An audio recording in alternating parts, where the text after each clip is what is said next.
What's going on? Coach Paul here, and in this video I'm going to break down the single leg hip thrust. This is one of the most common exercises that I will program for clients in their warm-up, but it's also one of the most common programs, or most common exercises rather, that I see clients either struggle with initially, people struggle with at the gym. I'll see it all over social media where I'm just like, hey, this can be a little bit better. So I'm going to break down the 3 most common mistakes I see, and then I'm going to give you 3 mental cues that you can use to avoid those mistakes and make sure that you're doing this as best as possible.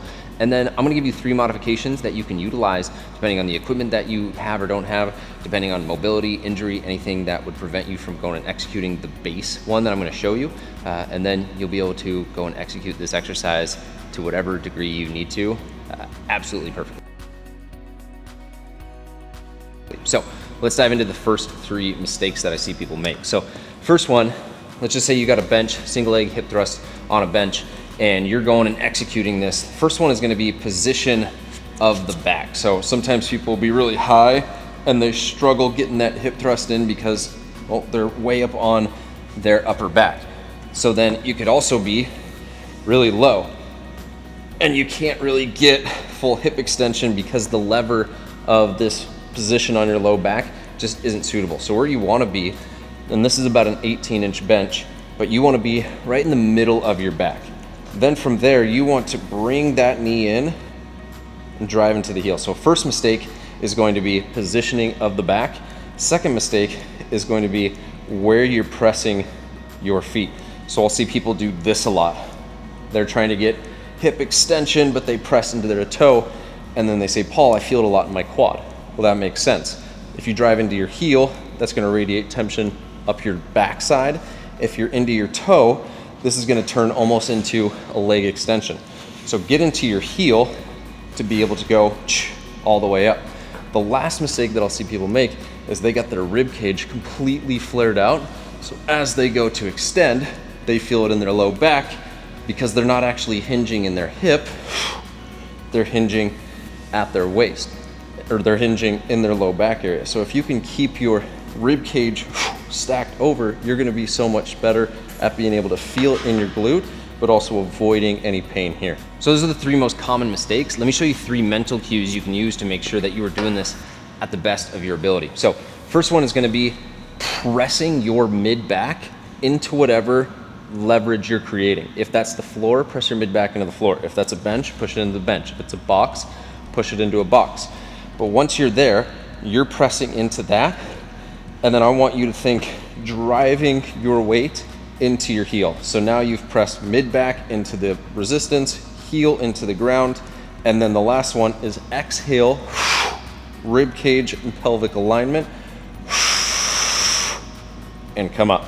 Bonus points if you can make a 90-degree with your ankle and with your knee so that that transfers into the running mechanics. But then you're down and you're up. Come back down and up. Keeping the chin tucked is going to help make sure that you're keeping it here.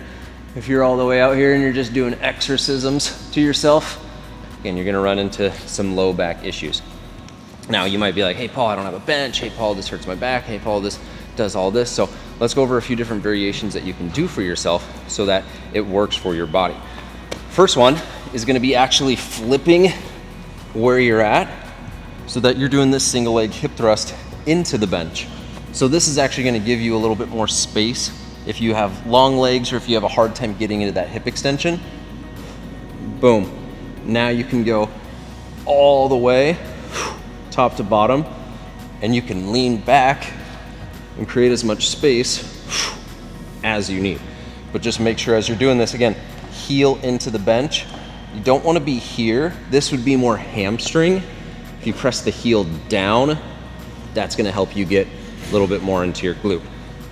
Now you might have some sort of situation where you don't have a bench and you just need something that's a little bit higher than the floor. I'll show you the floor next. But it could be a yoga block, could be a foam roller, but then you're just going to do the same thing here. Boom, up, come back down. Come up, come back down. Think of this as almost being able to just elevate your heel from the floor, again, to give you a little bit more space if you need it.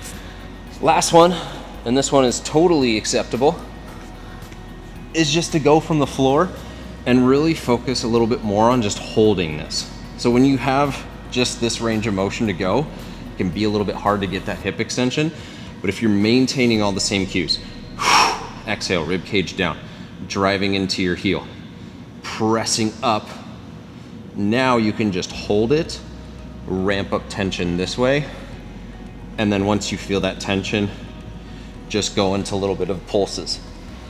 Ultimately, having a full range of motion is going to be most beneficial for you, but just drop it down into a lower range of motion and just make sure you're getting that full hip extension and that you're feeling it in the glute, because that's going to be the stabilizer. Your hips, hip extension is going to be what you need for your squats, your deadlifts, swings, anything that you're doing. And so if you had any questions, drop them below in the comments. If you enjoyed the video, be sure to share, subscribe, ding the notification bell, and share this with someone that you know could benefit from this as well.